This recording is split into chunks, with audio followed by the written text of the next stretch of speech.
Hola, espero que se encuentren bien, que estén bien, a pesar de, bueno, de este momento complicado que nos toca a todos. Bueno, esta es la primera clase que vamos a tener de instituciones de gobierno y administración pública. Eh, la profesora Estela Reyes ya les ha subido al campus virtual el programa, la materia, la bibliografía, y creo que les dio una breve bienvenida.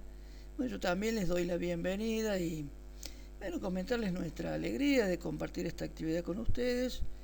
Los que formamos el equipo de la cátedra somos la profesora Estela Reyes, eh, tenemos dos adscriptos y otro profesor más. El otro profesor es el profesor Iván Ace, del Instituto de Investigación y Formación en Administración Pública, igual que yo, que mi nombre es Jorge Ahumada, mientras que la profesora Estela Reyes proviene de la Escuela de Ciencias de la Información. Bueno, y los tres somos egresados de una maestría en Administración Pública de nuestro instituto, que actualmente forma parte de esta facultad. Bueno, el más viejo soy yo, tal vez por eso un poco estoy a cargo de la materia. Y tenemos dos adscriptos que les decía, que es Pablo Pulches, que ya está con nosotros desde el año pasado, y él es egresado de Ciencia de la Información. Y lo tenemos a Juan Marchioni, que es egresado de la carrera de Ciencia Política de la Universidad Nacional de Villa María. Bueno, eso somos el grupo, somos 5. También tienen ustedes en el campus ya un ejercicio que hizo la profesora Regis con Pablo Pulches, que espero que lo puedan abrir y empezar a hacerlo. Hemos decidido no llamarlo a los trabajos prácticos, sino ejercicios, porque la idea es bueno, que sea algo más interactivo y que lo puedan disfrutar si es posible, ¿no? Esta materia puede ser una materia árida o puede ser una materia un poco más entretenida. Nosotros en las clases tratamos de hacerlo, bueno, lo más entretenido que se pueda. No es fácil a veces con estos temas, pero bueno, la actividad virtual se dificulta un poco más. Vamos a tratar de hacerla lo más amena posible. Esta actividad ahora se la vamos a mandar por un link a Dropbox. Yo voy a subir este audio junto con el PowerPoint, digamos, en un archivo. Ustedes lo van a poder abrir en PowerPoint bajándolo de Dropbox. No hace falta que tengan el Dropbox, simplemente siguiendo el link lo bajan a su computadora y cliquean para verlo en PowerPoint y escuchan el audio. Bueno, acá ven en esta imagen que son 4 unidades, ¿no? Administración pública, administración racional, racionalidad político-administrativa y racionalidad burocrática. Nosotros hemos hecho algunos cambios que nos pidió Javier Morel, el director de la carrera. Nos pidió que hiciéramos algunos cambios y hemos accedido gustosamente porque entendemos, coincidimos con él plenamente, que no es posible en forma virtual trabajar toda la bibliografía, ¿no? Porque, bueno, primero que las clases cara a cara son 4 horas semanales y bueno, mínimo digamos son 8 o 10 semanas, entonces tenemos muchas clases, que es muy difícil eso equipararlo a clases grabadas, es muy difícil. Así que por lo tanto hemos puesto la bibliografía en cada una de las unidades un solo texto, que además no es todo el artículo o todo un libro, sino son algunas páginas selectas, un capítulo, por ejemplo, de un libro, ¿sí? Pero lo que sí nosotros les vamos a mandar ya se los envió la profesora, o se los vamos a enviar próximamente, la bibliografía completa de toda la materia, que incluye la bibliografía básica, la bibliografía complementaria e incluso una bibliografía de profundización, que son muchos libros, ¿no? Pero bueno, es para aquellos que tengan interés, pueden investigar, pueden tenerlo. Y bueno, la idea nuestra es que también, haciendo un poco militancia del acceso libre al conocimiento, que tengan una pequeña biblioteca con libros que son de ciencias sociales vinculados al Estado, a la administración pública, a las políticas públicas, que son los temas que nosotros trabajamos. Bueno, como ustedes podrán ver ya con esos títulos de las unidades, nuestro eje es la racionalidad. Pero no cualquier racionalidad. Una racionalidad que es lo que Max Weber llamó la racionalidad formal o la racionalidad medios fines. O sea, cómo tengo que utilizar de la mejor forma posible los medios para lograr determinados fines. La Escuela de Frankfurt a esta racionalidad críticamente también la llamó racionalidad instrumental, porque es una racionalidad incorporada en la técnica, la tecnología, las herramientas, el pensamiento científico. Básicamente esa racionalidad que ha sido usada para transformar el mundo, transformar la naturaleza y también destruir la naturaleza y a veces destruir parte del mundo, que hasta en algún momento se podría haber destruido el mundo con esa racionalidad. Bueno, y esa racionalidad es una racionalidad propia de la modernidad. Ahora bien, ustedes ya habrán visto seguramente en algunas materias esto de la modernidad. A mí me gusta hacer un pequeño repaso, permítanme. Este es Charles Baudelaire, un poeta del siglo XIX, francés, que él es el que inventa o usa por primera vez la palabra modernité, ¿sí? En un ensayo que se llamaba El pintor de la vida moderna, en el año 1863, él dice: sin duda este hombre busca algo que se nos permitirá llamar la modernidad. Se trata para él de separar de la moda lo que puede contener de poético en lo histórico, de extraer lo eterno de lo transitorio. Es buenísima esa frase porque ahí me parece que está condensado lo que efectivamente es la modernidad. No es que él inventa la modernidad, hace una lectura de lo que estaba pasando en esa época y, bueno, interpreta eso en esta frase genialmente, que es justamente una época de modas. Las modas son pasajeras, pero toda moda mientras se está viviendo pareciera que es eterna, que es efímera pero fundamental. Y yo siempre uso una frase del gran rockero Luca Prodan, que él dijo: no sé lo que quiero, pero lo quiero ya. Este me parece que es justamente una expresión desesperada de la modernidad. La modernidad es: soy presente, quiero vivir el presente, salgo del pasado y ya no le tengo miedo al futuro, soy presente. Y fíjense que en el presente es un mundo de oferta y demanda, es un mundo de consumo. Cada vez más ha sido un mundo en donde la sociedad de consumo nos gana. Somos incompletos, nos sentimos incompletos, pero pareciera que consumir nos ayuda a no sufrir tanto, ¿no? Me compro una moto último modelo, un auto, ropa último modelo, etc. Hay un autor alemán que se llama Klaus Hofe, que él dice una frase que me parece que hace a esto, que él dice que en el capitalismo todo lo imposible se hace necesario, pero todo lo necesario se hace imposible. Bueno, este es un cuadro no tiene nada de nuevo para ustedes, por supuesto, pero tiene, me parece, lo único que tal vez es poner todo junto, ¿no? Que es relacionar estos conceptos analíticos de una época. Me parece que la palabra época se debería discutir un poco, qué sé yo, o edad antigua, edad moderna. Son como, qué sé yo, como uno es joven, viejo, adolescente, no sé, pensar me parece una historia humana así en esos términos es un poco complejo. Sin embargo, bueno, la palabra contemporáneo yo creo que sigue siendo importante y hay cosas que seguimos manteniendo desde hace 300 años, ¿no?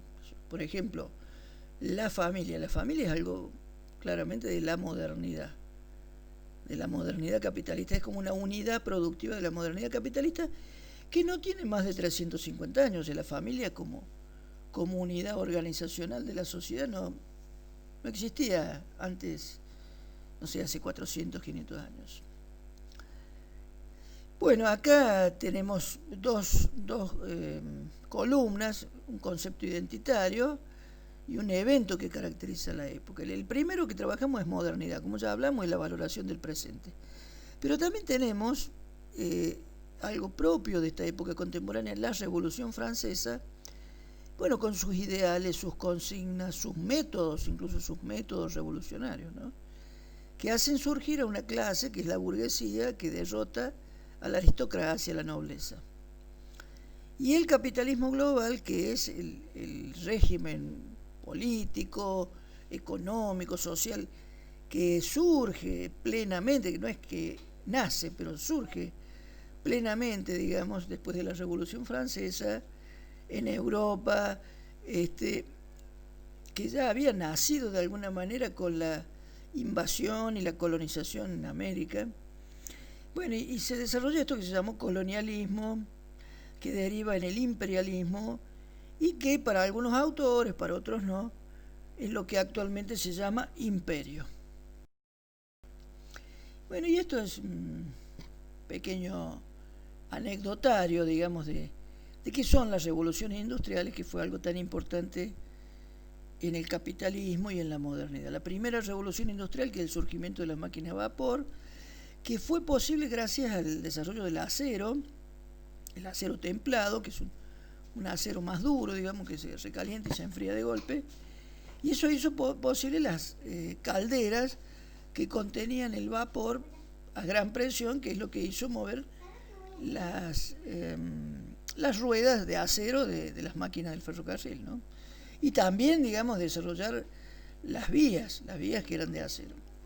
Bueno, eso fue un salto gigantesco, así como las hilanderías. Fíjense que estos dos hechos, el ferrocarril y las hilanderías, fue lo que motivó a Gran Bretaña, que es donde se produjo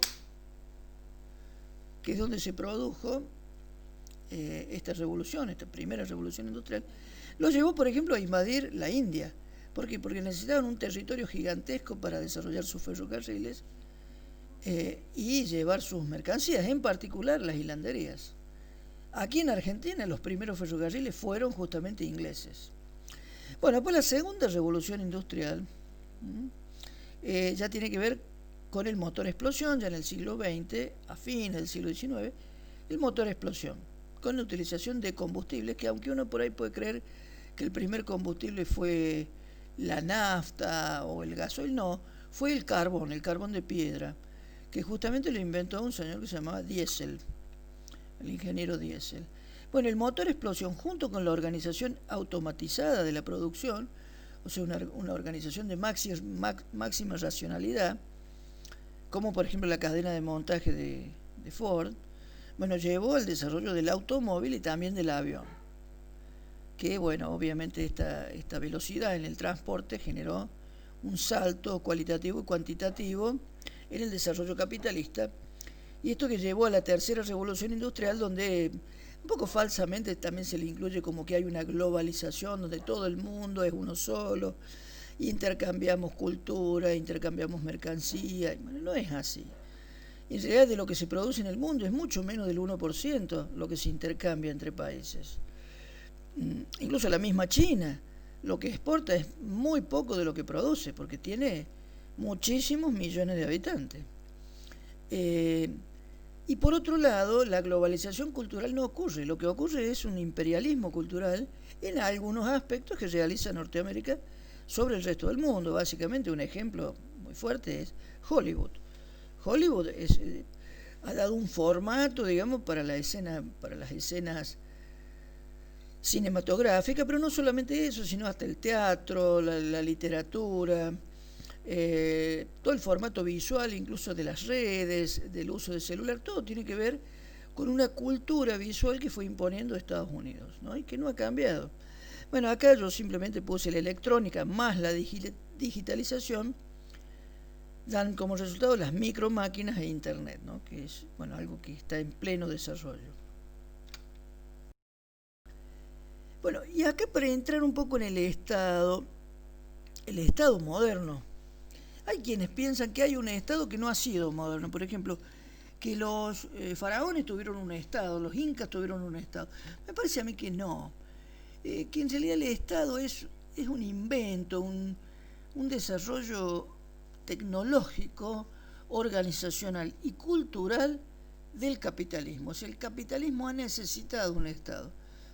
El Estado libre, el Estado laissez-faire, digamos, liberal de los comienzos del capitalismo, un Estado que básicamente imponía la fuerza por las Fuerzas Armadas, ocupaba territorios y organizaba, digamos, y disciplinaba a la población local, orientándola a que se transforme en fuerza de trabajo. Por ejemplo, en Inglaterra, la gente no quería ir a trabajar del campo a la ciudad, los tenían que llevar por la fuerza, con el ejército, por la fuerza pública. Bueno, aquí en Argentina también fue así, digamos, el gaucho fue reclutado por la leva y llevado al ejército a ir a luchar contra los indios. O sea, el Estado capitalista es un Estado a la medida del desarrollo capitalista. Bueno, y acá vamos a ver un poco ese Estado, que es un Estado de los últimos 300 años, al menos el que a nosotros nos interesa trabajar, porque es el Estado que está plenamente vigente. Es un Estado donde, si nosotros analizamos tres dimensiones, digamos, ¿no? Un poco de dos niveles de complejidad y de capacidades, después un nivel simbólico abstracto y un nivel material concreto. Digo, pues no hace falta explicar nada en particular de eso, pero vamos a ver que tenemos por un lado la racionalidad del Estado, la forma de pensar del Estado, los objetivos del Estado, hacia dónde dirige su accionar, cuál es su objeto de trabajo, cómo conoce la población, cuál es la mirada del Estado, ¿no? O hasta algunos hablan cuál es el sexo del Estado. Pero bueno, sin ir tan lejos de que nos interesa a nosotros, cómo el Estado mira, cómo observa, qué son los indicadores sociales, los estudios poblacionales, toda la tecnología del Estado, que mucha de esa tecnología no es tecnología de un Estado, sino de varios Estados, en los mercados comunes o incluso en los organismos internacionales que la transmiten a los distintos Estados y hacen que los Estados se vayan homogeneizando, se vayan pareciendo. ¿Sí? Por ejemplo, las Naciones Unidas, la Organización Mundial del Comercio, el Fondo Monetario Internacional, hace que los Estados vayan utilizando instrumentos de conocimiento poblacional cada vez más parecidos, ¿no? En ese sentido, los Estados se van pareciendo. O sea, por ejemplo, hoy pensar los Estados como una república con poderes independientes, que no es así, pero es lo que se dice, es como que Estados Unidos ha ido imponiendo, también por la fuerza, como en el caso de Irak, ese formato de organización del Estado, ¿no? Que en realidad claramente los poderes del Estado tienen un predominio absoluto del Poder Ejecutivo, y que es por una razón concreta, que es la que administra el dinero del Estado. Y bueno, y subsidiariamente el Poder Judicial, que pareciera que es un poder verdadero, pero en realidad es un poder que siempre ha sido subsumido en el poder económico de la clase dominante y también en el poder del Ejecutivo. O sea, no es nada nuevo estas cosas que vemos hace unos años. Siempre fue así. Digo, si uno piensa en nuestros orígenes como organización estatal, digo, el Poder Judicial nunca tuvo independencia verdaderamente. Si no pensemos que eso es la matanza en la Patagonia Rebelde, la matanza a los indios, los genocidios. Digo, por ejemplo, el Poder Judicial siguió funcionando y prácticamente no echaron a nadie con el golpe de Estado. No es que, como en las universidades, que echaron a miles de personas y desaparecieron a otros tantos. No ocurrió lo mismo en el Poder Judicial. El Poder Judicial siguió funcionando. Fue un poder que se adaptó a un golpe de Estado totalmente anticonstitucional. Ese me parece que es un ejemplo fuerte. Y uno piensa, bueno, ¿y el Poder Legislativo? Sí, el Poder Legislativo se cerró en el golpe de Estado, pero siguió habiendo leyes.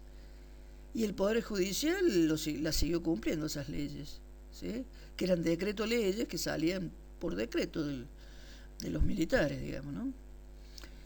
O sea que esto de la división de poderes es algo que a lo largo de la materia vamos a discutir un poco. Vamos a discutir a veces algunas creencias que son a veces tan obvias y evidentes, pero bueno, hay como un trabajo a veces de época, de actualidad, de coyuntura, que se dice se avasalla tal cosa, se avasalla tal otra. No sé, me parece que nunca se dejó de avasallar. En todo caso podemos pensar que se avasalló desde hace muchísimas décadas, no, no es nada nuevo. O sea que si no es nada nuevo, no sé si se avasalla. Me parece que esa es la construcción. Es como el núcleo duro del Estado. El núcleo duro del Estado capitalista es un núcleo del Poder Ejecutivo, que es el que, por ejemplo, organiza todo el país para una guerra. Entonces, y si uno piensa que la guerra, como dice Clausewitz, es la continuidad de la política por otros medios, bueno, claramente el potencial, digamos, del Ejecutivo es ese, es ser un poder omnímodo. Y en nuestros países, que son regímenes presidenciales, eso se agrava más todavía, ¿no? Bueno, decía yo que fíjense el Estado en lo que hace en un nivel de símbolo, un nivel de abstracción importante, como puede ser una ley, justamente siguiendo con este ejemplo, la racionalidad que incorpora es una racionalidad moral. Se supone que la ley es algo que viene a ordenar lo que está bien y lo que está mal. Separa, digamos, como con un bisturí lo bueno de lo malo, cosa que es absolutamente imposible, ¿no es cierto? Porque no hay una racionalidad moral uniforme. Sin embargo, esto lo hace en una forma totalmente artificial, se separa lo malo de lo bueno. Bueno, y después tenemos la racionalidad en el aspecto material o el aspecto concreto. Material no tiene que ver con el dinero, sino con un aspecto más cercano, ¿sí? Y ahí tenemos la racionalidad instrumental, que es la racionalidad tecnológica, por ejemplo, en el caso de las leyes que veníamos hablando. Pues, ¿cómo se aplican las leyes? ¿Cuál es la técnica jurídica? Con una técnica jurídica adecuada, alguien puede ser libre o culpable de acuerdo como bueno, la capacidad del estudio jurídico, cuánto dinero cobre, cuánto dinero está dispuesto a pagar para obtener determinadas formas de desarrollar la técnica jurídica. Entonces, bueno, la misma persona por el mismo hecho, un pobre puede quedar preso y un rico puede quedar libre. Bueno, y después tenemos lo que es, aparte de la racionalidad, el poder, que es otra forma de racionalidad, según Foucault, porque el poder en Foucault es una tecnología aplicada. Pero para Max Weber el poder no es una tecnología, para Max Weber el poder es, y en este sentido es una diferencia importante, porque para Max Weber el poder es una propiedad de las personas, ¿no? Entonces tenemos por un lado en Foucault una tecnología, como puede ser, no sé, digamos, un método, el método de jugar al ajedrez, ¿sí? Entonces el que gana, digamos, ejerció un poder, el poder de una mejor forma de juego, mientras que para Max Weber el poder en el juego del ajedrez sería el poder de cada una de las piezas. No sé si se capta la diferencia. Bueno, si no saben jugar al ajedrez les pido disculpas, es el ejemplo que se me ocurrió ahora. Bueno, que lamentablemente no estoy leyendo, digamos, yo voy, a medida que voy avanzando las diapositivas, voy hablando. Bueno, les decía que yo en este nivel simbólico abstracto, el poder estatal es el monopolio de la ley. El monopolio de la ley, mire qué importante esto, la ley tiene un monopolio que no se discute, esto es la ley. Y ustedes me dirán, bueno, pero si las leyes las administra el poder judicial y las elabora el poder legislativo, sí, pero el que se beneficia de la ley es siempre el poder ejecutivo. O sea, todas las leyes están hechas básicamente no para beneficiar a la población, sino para beneficiar al poder ejecutivo. Y lo vamos a ver eso en innumerables ejemplos. Pero ¿cómo? ¿Pero eso qué tiene que ver con las empresas? ¿En qué beneficia a las empresas? Beneficia en que el Poder Ejecutivo, y por lo tanto el Estado, mediante el Poder Ejecutivo, es un Estado capitalista. Y el Poder Ejecutivo defiende los intereses capitalistas. Entonces todas las leyes están hechas para defender los intereses capitalistas. O sea, no puede haber ninguna ley que le impida obtener ganancia a las empresas. Y tan es así que fíjense ustedes la discusión que hay y las dificultades que hay para poder imponer un impuesto a los ricos, que en Europa existe hace muchísimos años los impuestos a los ricos, muchísimo más impuestos de lo que hay acá, que aquí siempre se habla que la carga impositiva es inaceptable, es muy poca en realidad, es muy poca, no es tanta, es muy poca. Un ejemplo de una buena aplicación de la carga impositiva es la cantidad de impuestos que tiene el tabaco, lo cual hace que, bueno, tiene más del 40%. Me parece bárbaro que eso, porque es algo que mata, el tabaco mata. Sin embargo, el alcohol, las bebidas alcohólicas tienen poco impuesto porque así surgió para beneficiar a la zona de Cuyo para el desarrollo del vino. Bueno, después tenemos, no sé si ustedes sabían que en realidad el vino se desarrolló en la zona de Cuyo por una ley que impidió al resto de las provincias desarrollar masivamente la producción de vino, porque en realidad la pregunta es ¿por qué no puede haber más vino en Córdoba, Buenos Aires? De hecho, qué sé yo, esto del vino de altura es una posibilidad, pero no es que todos los vinos buenos son de las montañas. Qué sé yo, Uruguay tiene un vino excelente que es el vino Tanat, muy reconocido a nivel mundial. Tanat, ese es el vino. Un vino que es de la época de los romanos, un vino fuerte y no necesita altura. Y de hecho aquí en Córdoba ha habido y hay muchas experiencias de vinos buenos, qué sé yo, en Colonia Carolla y demás. Pero bueno, siempre tuvo esa limitación y ahora se está abriendo eso y están apareciendo muchas bodegas, por ejemplo en el sur, porque bueno, esa ley ya un poco se venció con el tiempo. Después tenemos el poder estatal, pero ya para terminar con el cuadro, el poder estatal en lo material concreto es el monopolio de la fuerza. Si teníamos en el nivel simbólico el monopolio de la ley, acá el monopolio de la fuerza, o sea, la policía, el ejército, la prefectura, la gendarmería, y a su vez las policías se dividen en provinciales, nacionales. Ahora hay policía municipal. Pensemos, por ejemplo, que en nuestra provincia hay tantos policías como maestros, y en Buenos Aires la policía es un ejército, prácticamente tiene 100.000 personas. Es un verdadero ejército. Bueno, acá tenemos algunas fotos. La primera es Max Weber. Max Weber, un hombre con un rostro adusto. Marx, también un barbudo, los dos barbudos bueno, Marx del siglo XIX, Weber del siglo XX, dos grandes pensadores. Si uno pudiera decir, bueno, un poco cuál es nuestro pensamiento, y nuestro pensamiento es marxismo weberiano. Nosotros creemos mucho en estos autores que aún tienen muchísimo para dar y bueno, hay que seguirles preguntando. Después tenemos a alguien del siglo XX que aún está vivo y sigue produciendo, que es Perry Anderson, un inglés muy importante, un pensador, un historiador, que ustedes deben haber visto un libro de él que se llama El Estado Absolutista. Este señor tenía una revista que dirigió durante 40 años que se llamó la New Left Review, la nueva revista de la izquierda. 40 años la dirigió, bueno, después dejó y ahora la dirige otra gente, ¿no?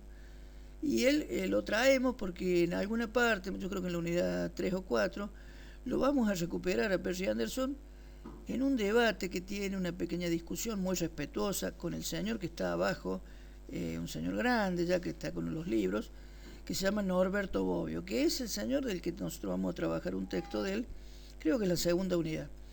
Perry Anderson era un admirador de Bobbio, y Bobbio nunca había sido traducido al inglés, pero sí al español, fíjense, y en Argentina. Aquí en Argentina se lo leyó mucho y fue el libro de cabecera en la apertura democrática, con un libro que todo militante, sobre todo militante me parece del Partido Radical, que fue el que ganó las elecciones con Alfonsín, todo militante tenía que leer, que era El futuro de la democracia.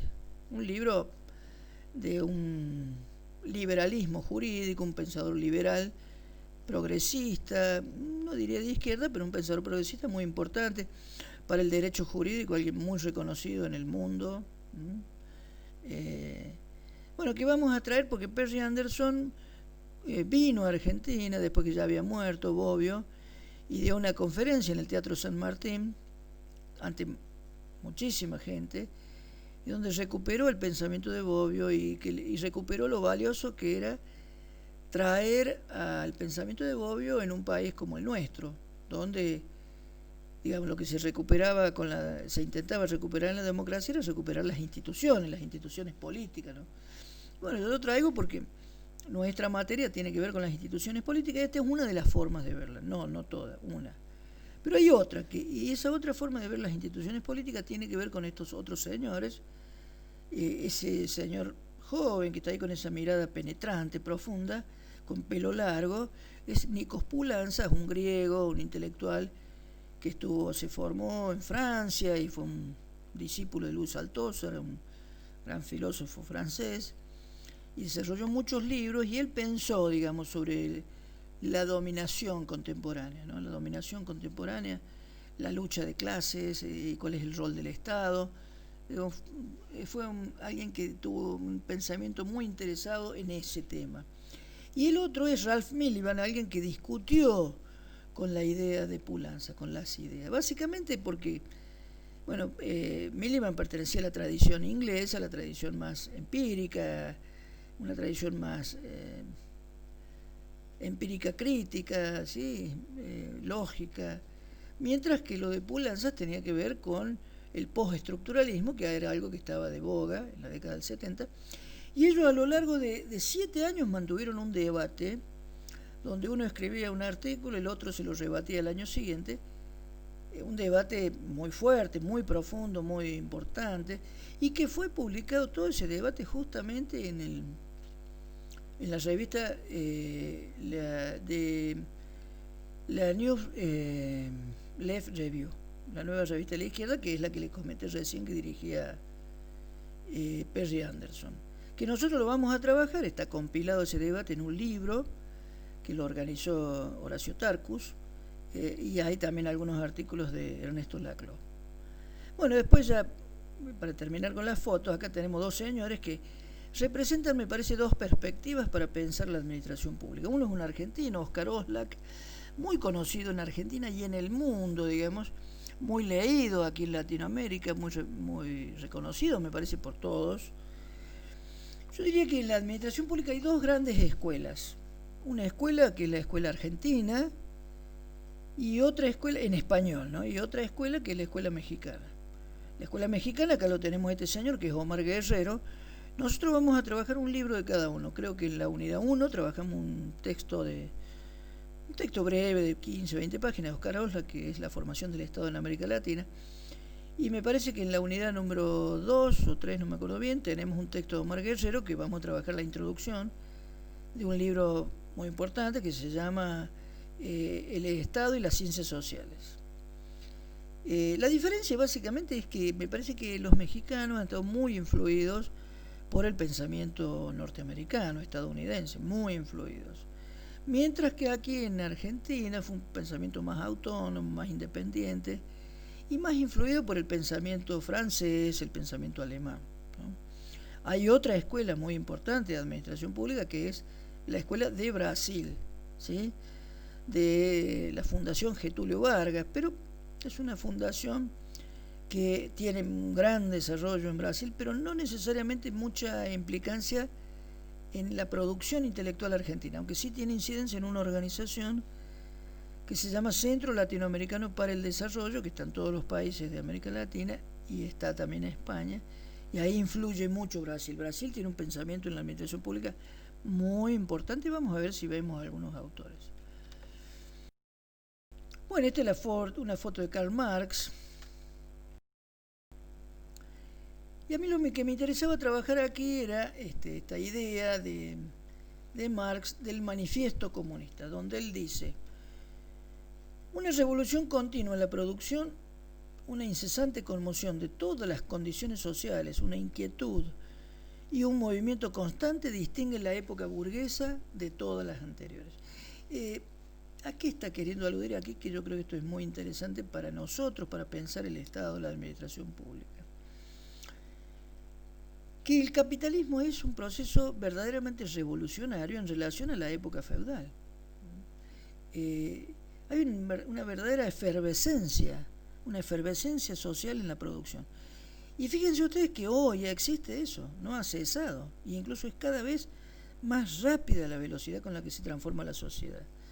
Si ustedes se imaginan hace 5 años, parece un tiempo lejísimo, mientras que hace 200 años, 5 años no era nada. ¿Y qué es lo que cambia hoy, que el tiempo pareciera que avanza tan rápido? Los cambios son tecnológicos, básicamente. Hoy, por ejemplo, el tiempo se mide también en las redes. se mide en los celulares, en el cambio tecnológico, que aparecen nuevas aplicaciones. Por ejemplo, hoy la lucha por TikTok, no me acuerdo si se llama así, esta aplicación entre Estados Unidos y China, que ha tenido un desarrollo impresionante. Y ahora Alemania, a través de Frankfurt, ha salido a ofrecerle que vaya a Frankfurt y que se asienten ahí, que ellos tienen ahí una sede de Google con referencia a toda Europa. Bueno, estos son cambios. Que el TikTok es una aplicación donde uno puede ser autor. Al instante uno puede filmarse y hacer algo gracioso, y bueno, y si es muy gracioso, lo pueden ver miles o hasta millones de personas. Digo, eso es algo revolucionario, que alguien se pueda mostrar y que lo vean miles y millones de personas, o en YouTube, que uno hace algo y si se lo ven mucha gente gana dinero con eso, ¿no? Esto es algo que incluso algunos llegaron a pensar que esa era la destrucción del trabajo, del proletariado, que ya no había más trabajo. Y nada más lejos de la verdad, porque el teletrabajo hoy ha dado una discusión con esto, que aquí se quiere sancionar una ley en defensa de los trabajadores virtuales. E inmediatamente salió este señor que tenía dueño de la Rock and Pop y tenía el programa SCQC, no me sale el apellido, a decir que eso era una estupidez, porque así nadie iba a tener trabajo. Bueno, entonces eso muestra que el negreo que es lo que representa ese señor con esa perspectiva empresarial, un joven además, ¿no? Que siempre se las tiraba un poco de rebelde, pero cuando es empresario no tiene nada de rebelde, es negrero. Bueno, es lo mismo que se decía hace 300 años atrás, digo, no cambia. Esto de que los trabajadores cada vez quieren más, son insaciables. Y le va a ir peor, no va a conseguir trabajo, nadie le va a querer dar trabajo. Bueno, un poco ya para ir cerrando esta primera unidad, se lo voy dejando que ustedes lo lean a estos, pero acá simplemente les quiero dejar esta frase que está en letra verde, que en Marx todo lo sólido se desvanece en el aire, que yo creo que es muy buena, es una metáfora, una frase poética. Lo que parece que es para siempre se puede desvanecer en el aire, que es justamente lo que decía Baudelaire. La moda es algo que parece muy sólido y de repente, bueno, desaparece, ¿sí? Y pensemos en eso. Por ejemplo, los ferrocarriles parecía algo inmortal, para siempre.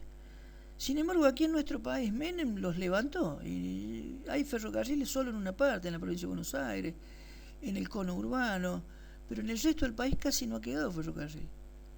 Y uno dice, bueno, pero eso porque fue terrible, fue esto, sí, todo lo que quieran. Pero algo que parecía que era para siempre y no fue para siempre. Digo, por hablar, no estamos hablando acá de un aparatito, de una cosa, ¿no? Y bueno, y así como eso, muchas cuestiones culturales. La radio, por ejemplo, la radio parecía que era el instrumento de la comunicación, y hoy ha sido claramente desplazado. Bueno, y así todo, ¿no? Bueno, y seguimos. Esto se lo dejo que ustedes lo vean después con tranquilidad. Yo les voy a mandar también una copia del PowerPoint solo para que ustedes puedan ir avanzando tranquilos, ¿no? Y lo lean. Son frases simplemente que yo he ido sacando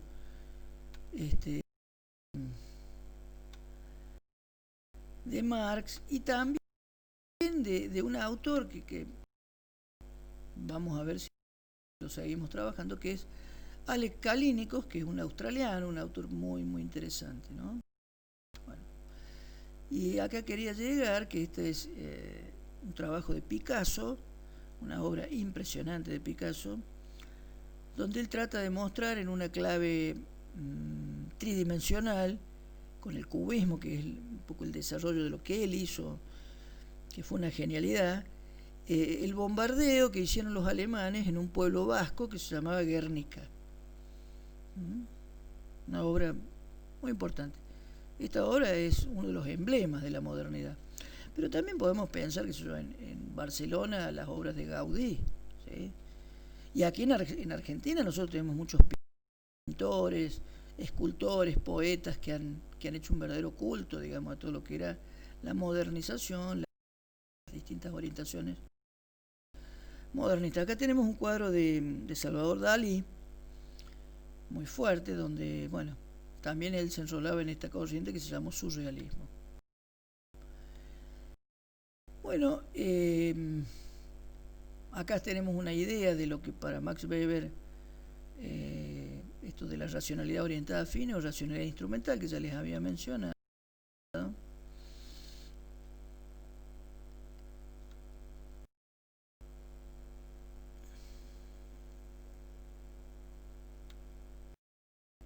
Quería llegar aquí. Bueno, aquí tenemos un edificio que ustedes habrán visto, tal vez alguno. Aquí en Córdoba hay varios, quedan todavía. Hay uno que es un lugar de fiestas y demás, algo así, que se llama Art Deco, que queda en nuestra ciudad de Córdoba, en